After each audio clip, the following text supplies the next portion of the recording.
Nicole with Positive Impact for Mind and Body. I'm back again. Can you believe it? Holy cow. Last time I had a really fantastic interview with Bernard Ilsley, the London medium. And each week I'm going to try to bring you someone new, special, and unique. And today, excuse me, I have Pasha Marlowe, who is a phenomenal performer, but she's also a personal trainer, and she teaches something called Roar with Laughter to help people deal with grief. And we're going to say, hi, Pasha, how are you? Great. How are you, Nicole? Good, good. I hope I introduced you the right way. Yeah, I'll work around that. That's good. Okay. So, we had talked once before, I think it was last fall, and I just would like to get a little refresher about, who you are, how you started teaching this Roar with Laughter. And you have another really, really cool, I want to say group, right? That you get together, and it's a performance group, though. That's a different thing. Is that correct? Roar with Laughter is actually the performance group, but my therapeutic comedy work, which is what I call the whole thing, I do one-on-one or with group. Okay. Gotcha. So how did you start this? I mean, did you go to an improv class one day and say, this is really cool? Or were you raised as an actress or a comedian or? Well, comedians won't be surprised by this, but my comedy came from a place of grief. A lot of comedy does come from a dark place. And so what I've been doing is combining my need to thrive and survive grief with my therapeutic comedy work, combining that with my background as a marriage and family therapist and as a personal trainer, the somatic healing and embodying our emotions. Before that, because I'm 50, I've been a lot of places now. I was an actress. I studied theater. So it's not too far from what I did as a child and young adult. But now I'm combining it and tying it all together. Nice. That's really exciting. I find a lot of people who have a talent or they're really intrigued, they have a hobby that they really love, they've turned it into something therapeutic for themselves and their families. So that's very exciting. It is. And I think often to return to what gave us pleasure in childhood is often the way to find pleasure in adulthood. So looking at let's go find her or let's go find them.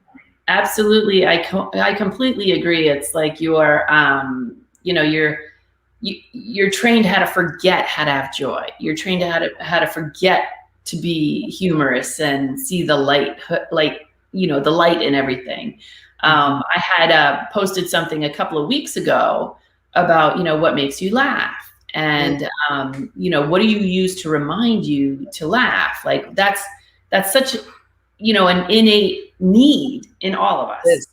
At 3 months old, we all begin to laugh. And then it's conditioned out of us, by circumstance or social norms or values. And so it's interesting that our innate state is joy and laughter. And so few of us, as we get older, realize that we're actually having any fun and laughing very often. And so I didn't for 49 years at all feel like I was having fun or laughing. And in my deepest grief, I realized that was one thing I hadn't tried, like mindfully, bravely tried. So I studied it, kind of geeked out on the research behind laughter and humor and realized how powerful it was and that it could be learned. And now I teach it. So yeah, it's come full circle for me.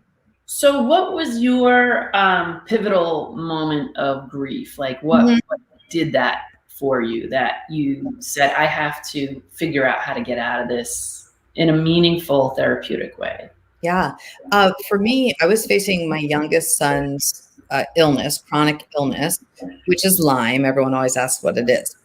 And what happened was after several misdiagnoses and whatnot, it turned into a very systemic physical problem and emotional problem for him, to the point where the pain was so relentless, he was talking about suicide. So I was facing the possibility of losing my now that an 11-year-old son to suicide because he was talking about it every day. And I'm very blessed and thankful and grateful to say that he's still with us. And I think that our orientation towards humor saved my life and his, because we were in such deep grief and constant kind of enmeshed in this chronic pain cycle, and in and out of 300 to 600 doctor's appointments a year, and which is just constant hospitals, constant doctors, constant medicines, painful treatments, just in too much pain.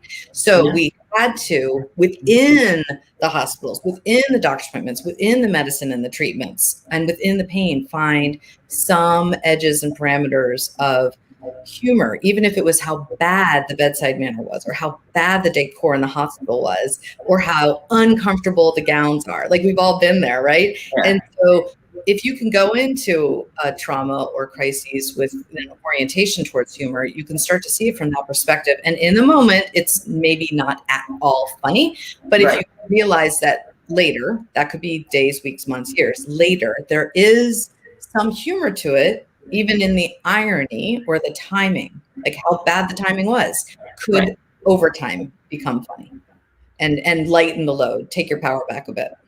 So then that really, I think that's a wonderful example also for your son, you know, to kind of like take away, you know, something different from the experience than just like how horrible it is. Yeah. Yeah. We talk about it now. We even talk about suicide through comedy and humor. And now I've been on several podcasts, done several workshops about equally heavy topics such as sexual trauma, or religious trauma, or even abortion. And how can we possibly look at these topics through the lens of humor? But when you dig into the circumstances, the the individual meaning behind them that we place in each circumstance, it's possible. It's not always easy, and sometimes it requires a ton of time between the trauma or crises and comedy. Right. So in that discovery process, and we're not saying that we're not recommending here that we're saying, you know, you should belittle these experiences. It's not saying that. It's just saying, like, let's take a different perspective at this issue and look at it with fresh eyes instead of allowing it to really. I always say this to my own family. I'm like, when they come home in a bad mood, and you know, they're like, oh, this happened and this happened, and I said, are you going to give that your power? You're going to give your power over and have it alter who you are and behave. Or are you going to take your power back and really actively work on seeing a better way, you know, like how it can be so much more healthier for you? Yeah. And I remember being in my most fearful moments, people saying, find the light, find gratitude, find the gift in it. And I was not at all pleased with what felt like toxic positivity. So what I really appreciate for myself and what I do for my clients and my son is hold space for the pain, the rage, the grief, whatever it is, and then sit with that for a little bit, and then start to move through it. I'll give you an example. My son would always go to sleep saying, I hurt so much, or I'm in pain. And then the first thing he'd say when he wakes up is, I'm in pain. And so one day he wakes up and he says, I'm in pain. And I said, tell me about your pain, rather than like, well, what feels good? Like, is anything not hurting? Which is what my habits were becoming towards that, because I couldn't stand hearing it anymore. It was so hurtful and sad for both of us. And so I would say, tell me about your pain. He's like, it's so bad. I would do anything, he would say, to get rid of my pain. And so because I had the orientation towards humor, I said, you would do anything to get rid of your pain? What would you do? And he's 11. So he's like, gross. He's like, I would eat eyeballs. I'm like, you would eat eyeballs? What kind of eyeballs would you eat? And now he's kind of smiling. You know, we don't say crying, just smile. He's like, I would eat horse eyeballs. I'd eat fish eyeballs. I'd eat warthog eyeballs. Jamie, you would eat warthog eyeballs? Because warthog's a funny word and a funny animal. I'm like, you'd eat warthog eyeballs. How many would you eat? And then he's like, well, 21's my favorite number. Now he's almost laughing. And he's like, I would eat 21 warthog eyeballs. So for quite a while, we said, like, is this a 21 warthog eyeball day? And it just shifts it a little bit, right?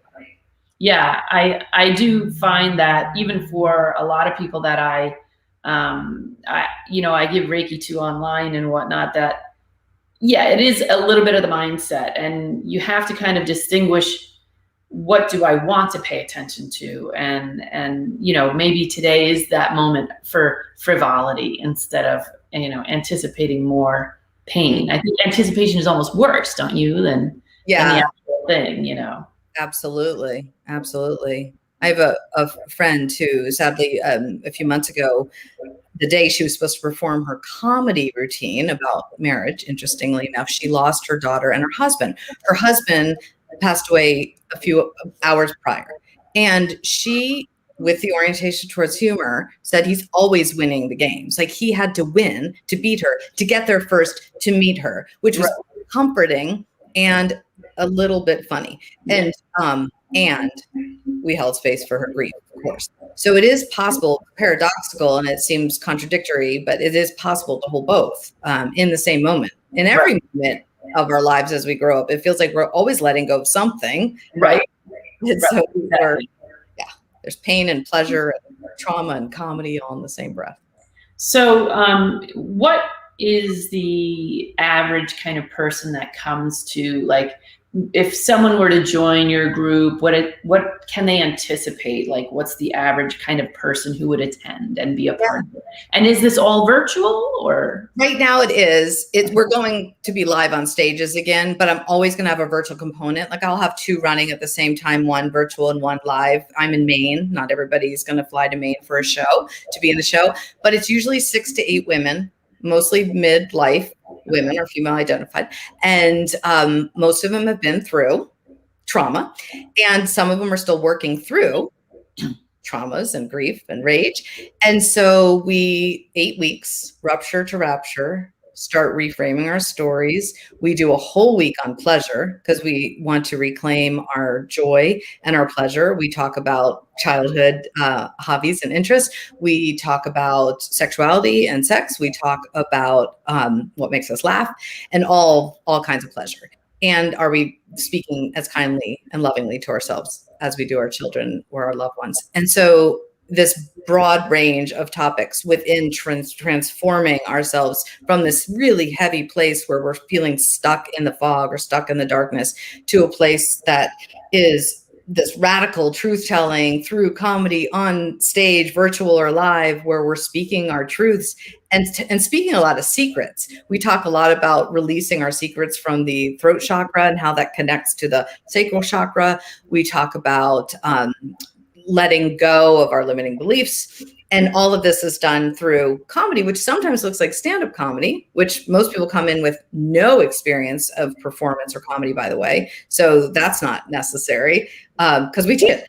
And some people do it through songs, some people do it through poetry. So it looks different for everybody, which I like because the comedians all have their own story to tell and their own way to tell it. I have found, and I have taken acting classes like 2 years worth years ago.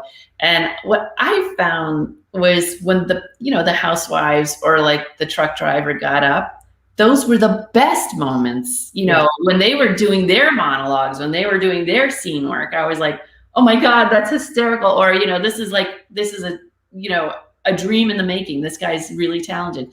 And I think a lot of people do have stage fright. Yes. And, don't let that stop you. Don't let that stop you from experiencing something like this, because when you get past that moment, you realize how much power you really do have in that expression. And I just love that you do that. So these are all activities and role playing, or is it like, just talk to us about what's going on in your life and then we'll lead you through this exercise? Is that? Yeah. We do some storytelling. We do some improv. We do writing. 1 week we bring a song to the table. Does that mean somebody knows how to play an instrument or sing? No. Like you can sing your life story to row your boat. It doesn't matter. Right. And it's such a safe and empathetic space. I mean, 6 to 8 women, and we all are like best friends day 2, right? And so we explore. And so the stage fright, actually, we get far past that by the time the show is 8 weeks later. And we're so desiring to be seen, heard, and known finally in all of our truths, that's more important than the fear of who's going to see the show. And by the way, the show is private. So it's not like the whole world can see the show or even see a tape of the show. We only invite people we feel safe seeing. So if you want to release, a story about an abuser, you can do that safely. And then just not invite them. Right. I mean, do you have a link to your, can you put that in the chat? Is that available? Yeah. So I think I'm doing this right. So I'll link to my webpage, which is easy, pashamarlowe.com. And on that webpage, you'll see information about Roar with Laughter, a link to Roar with Laughter. And on there it's being kind of revamped right now. So it's season 5 montage, but there is a really delightful season 7 montage. So if you go to my Facebook page, Pasha Marlowe, or Instagram at Pasha Marlowe, I'll write those down too. You can easily find that montage. And it's called Outrageous, because we were finding that there's rage and courage, there's rage and being outrageous, and that we need to offer safe spaces for women, especially to rage and to share their anger. So that was kind of the theme last season. This season is really a lot of grief. There's a lot of people have lost partners and children in this particular group. And so it's going to be a very healing, liberating experience. Yeah. Especially with COVID, I think, there's just so much healing that needs to be done with that experience. I'm wondering why I'm not seeing your... So I just put it where it says chat with the host and other guests. Was I supposed to put it somewhere else? I only see it in the private chat for some reason. Not in the. So maybe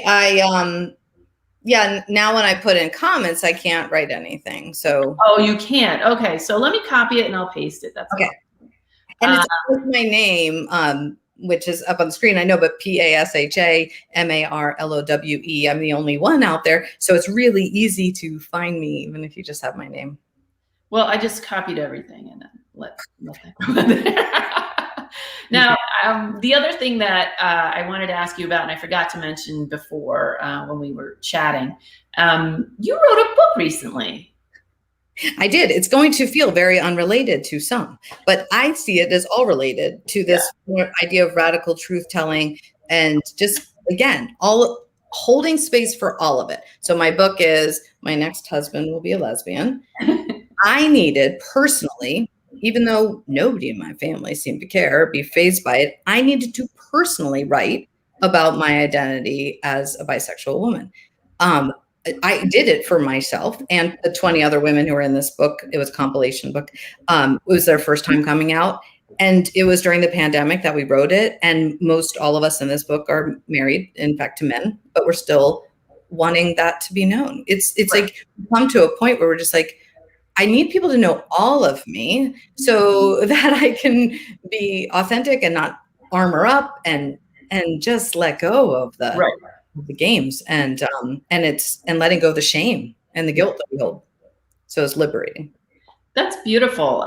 So did you find anything like you said, it was liberating, like after that all came out, did you take a deep sigh of relief and just sit with that for a little while, or how did your husband take it?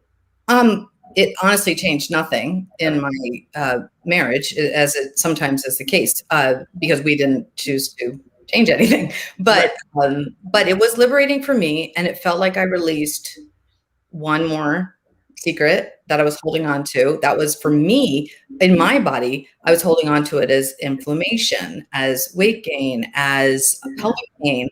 And some people, hold on to their secrets in different places. But it's interesting to me how much better my sleep was, my digestion was once writing the book. That's awesome.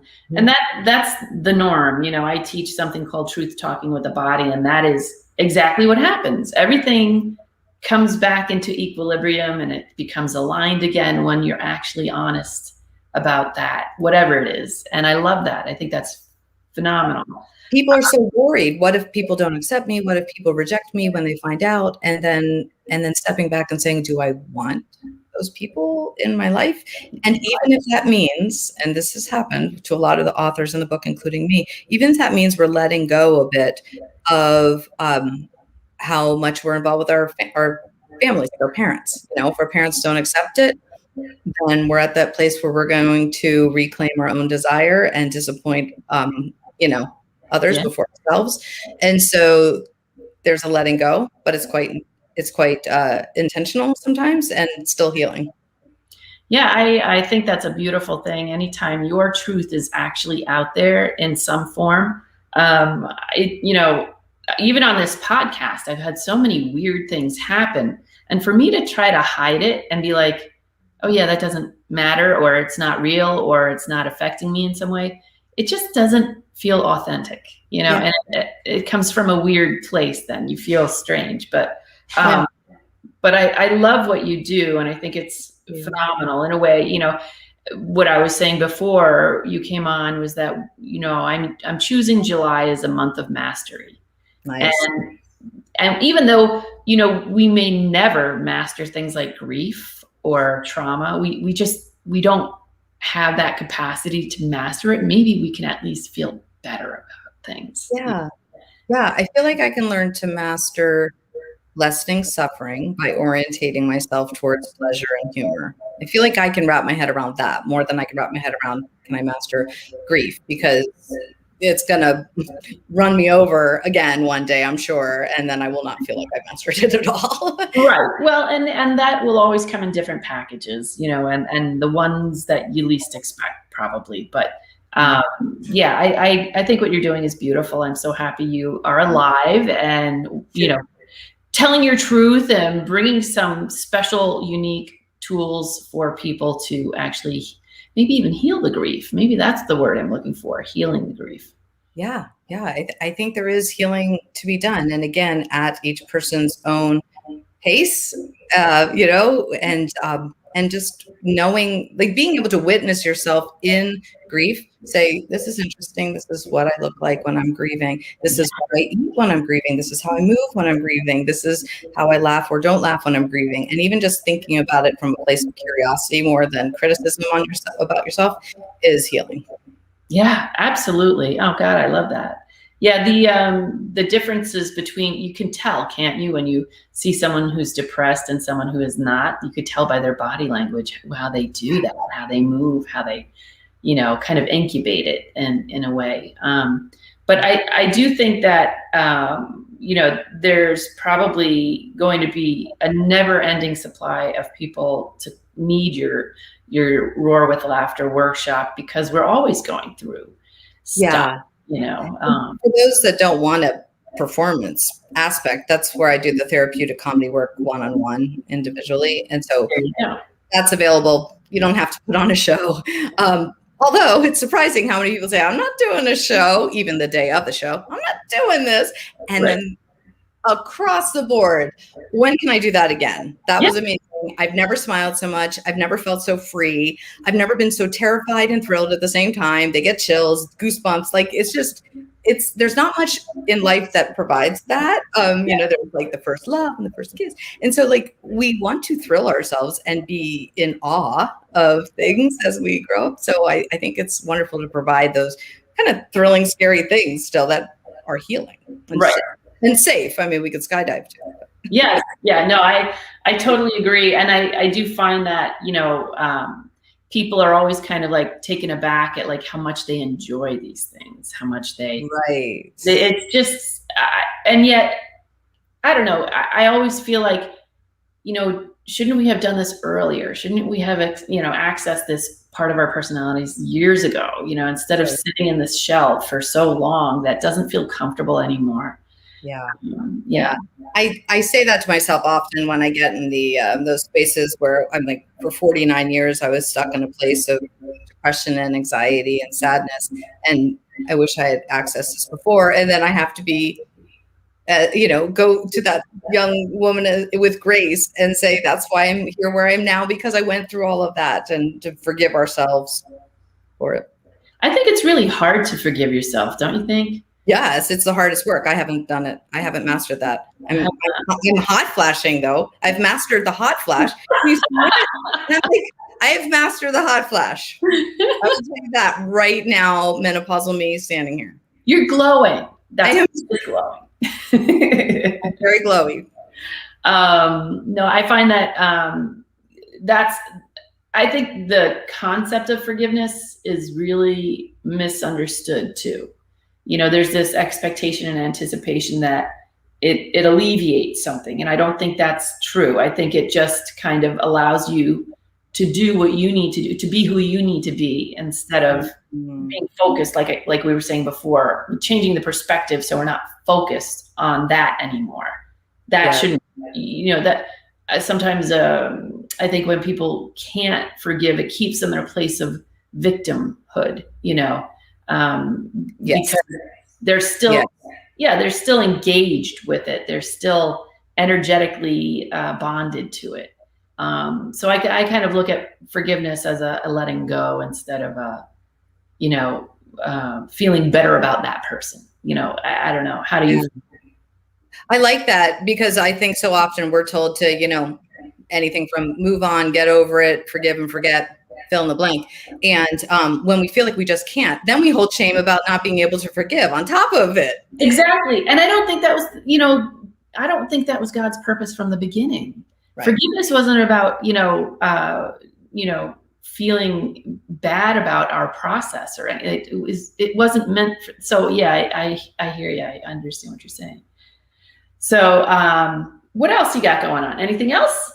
Well, I have a podcast. Yay! And I will be on it shortly. It's called Let Pleasure Be the Measure, which everyone initially assumes is about sex and sexuality, which sometimes it is, but really it's more about how can we possibly bring pleasure into the most challenging of days. And I have lots of them, and I wake up and I'm crying on the bathroom floor and I can't get out of bed, or I'm just feeling so heavy in it. And then I remind myself that I have a podcast about this, and I might listen to an episode, and the episodes often will say, find something. Is it the touch of a fuzzy blanket? Is it, a coffee mug? Is it a pair of earrings you like? Or is it a certain laughter that sounds good? Is it anything, right? Up to bigger pleasures, which are lovely if you can access them and you're privileged enough to, for instance, get away for the day or go on vacation or get your feet in the sand or on the grass. Awesome. We talk about all the many ways to access pleasure on the challenging days, on the hard days. And that also takes a bit of discipline, right? I mean, you're not going to just arbitrarily be like, oh, I'm going for a massage, and we found an embezzler in our company. We're not like, and I don't know about you, but I'm always kind of like the problem solver. Let's work on this, figure out the way out and through this or whatever. So I literally found myself in a period of my life that I did not eat, I did not sleep, I did nothing until I corrected this thing, whatever it was. Like you said, fill in the blanks. And I found myself kind of like, there was a time in my life where they came so fast and furious, one after the other, that I found I was like totally, utterly wiped out, like nothing left.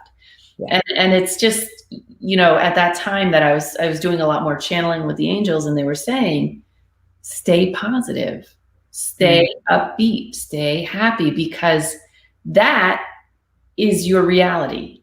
And everything else that's going on around you, it's just showing you, different things that are happening, but it's not your personal. You can hold that in your heart. You can hold that joy, that happiness, that love. So it's just funny. The other day, I had posted something about that, and someone was like, on a comment on the podcast, was like, "What about Happy Buddha? You remember Happy Buddha? Like, that's thousands of years old. If he knew how to be happy, I think we could figure it out." And I think had you talked to me, a couple of years ago, I would have thought, well, it's not as spiritual of a practice to work on pleasure, humor, laughter. It's better to move through the trauma and, get really serious about it. And then I realized that the lightening up was enlightenment. And getting back to your point, this is like our innate state, which I just didn't think was in the cards for me. Like, I really did not think I'd ever get to the place where I was happy. And then ironically, I got to the place where I was happy after my greatest fear, losing my young son, was starting to be realized or processed. And so sometimes we have to face our deepest fears to find our deepest pleasures and joys. Yes. Oh my gosh. That's such a true, never a truer word was said when you just said that. I really do believe that it's, it's one of those things that you love to hate, but hate unless you love it, and I think that all goes hand in hand with the thought of the happy Buddha and kind of like forgiving yourself for maybe the things you didn't do and all that. But just acknowledging that, you maybe needed that to feel the best you could possibly feel, Underlying so many of the sorrows and heartaches of the clients I work with is a fear of abandonment. And it's really interesting how they finally work through that once somebody's actually abandoned them, they lose a partner, they lose a parent, something like that. And then they're like, this is it. I need to not abandon myself. I need to make sure that I'm not abandoning myself. And then they do the work. But then they go through it first. They're basically. I also find, don't you find, this is your book. I just posted, My Next Husband Will Be a Lesbian. Is that right? Yeah. Okay. All right. Pashas Book. I find that, people very often don't give themselves very many avenues of expression, and, by broadening that alone is like a very healthy act, something that, maybe you don't have an outlet for immediately, but people like Pasha do, they have that for you. So just keep researching, keep finding out what you do love and what excites you. I mean, I will tell you, this is like a little secret. When I was a kid, I don't know. So my whole thing is the mind-body connection, right? So as a kid, I used to run up on a hill on my backyard, strip naked, and run down. My parents like, okay, with the video camera, like, all right, now go get dressed, please, But I think that's what we need. We need those moments of stripping naked, and just screaming at the top of our lungs, that this is like possible. Yes. Possible. Yeah. And if you're not the one to run down the hill naked, maybe you were the one to, roller skate around a disco ball, with friends or dancing in your basement, whatever it is, like tap into that, what gave you so much of a thrill and a joy as a child. Exactly. No, I love it. I think it's fantastic. Well, and now the dates, you said you have specific dates for signing up for this. So what were the dates again? So the next one starts tomorrow, which is July 7th. And so that one will run 8 weeks. And so that means that the season 9 will start early September. So the next show will be late August. And that's really fun to see. And just let me know if you want a link or a ticket. And it's free. And then the September cohort will begin, and awesome. Everyone's welcome. So is there a different theme each time, or is it always? I don't determine it ahead of time, but it's just so fascinating. Sometimes it almost becomes in sync, like this, like cyclical dynamic comes, 6 women getting together, we all just sync up. And so there was one season where most of them needed to process rage. And there was another season where people were processing, they're wanting to be advocates and be heard and be more visible. So each season brings a different dynamic, but I don't know what it is. I know this coming one, there's a pleasure and grief are coming up in this particular group. Okay. It's interesting you said that, because I found that too, like when I give readings at expos and things like that, I'll find like all the people with gallbladder issues are the first 10, you know, and then all the people with kidney issues are the next 10, you know, and then all the people with thyroid issues, you know, it's like, oh, wow, there's another one, you know. And then, interesting. yeah. Yes, energetically aligned and whatever. Yeah, they magnetize towards each other. They're in the same thought process. They're energized for a specific outcome. So they gravitate into the same groups, into the same, you know. So people are gravitating towards you now. You know, there's probably 18 others or 20 others that are just like them, you know. So, but I just love what you do. And I've always enjoyed speaking with you. You're a fantastic guest. Thank you so much for coming on. I appreciate you inviting me on. I'm so happy to be here. I hope to talk to some of your audience members and get to hear their stories. Yeah, I would love to, you know, follow up with you, you know, maybe mid workshop and just see how you're doing. How's it going? That would be fun. Sure, I'd love that. In the meantime, I will be on Pasha's on Thursday, right? We said Thursday. I will be on Pasha's podcast on Thursday talking about my Be a Body Psychic workshop and life as a trainer post-COVID. It's kind of interesting. Yeah. But anyway, thank you so much, Pasha. You're an enormous talent, and I'm just so pleased to partake in your joy for today. Oh, wonderful. I'm so happy to be here, honored, and it was a pleasure. So thank you. You're welcome. All right. So I am going to sign off here. Once again, thank you again for joining us for Positive Impact for Mind and Body. I love hearing your thoughts and your ideas about everything that we do on this podcast. If you have something in particular you want to address, please let me know that also. In the meantime, you can contact me here or on mindbodymastery.org, and I will include that spelled correctly. I will include that here, and then you can always contact me through there. And I'm at Nicole's MBM on Instagram, Facebook, and Twitter at any time. Feel free to reach out. Okay, bye. Enjoy and love your mind and body.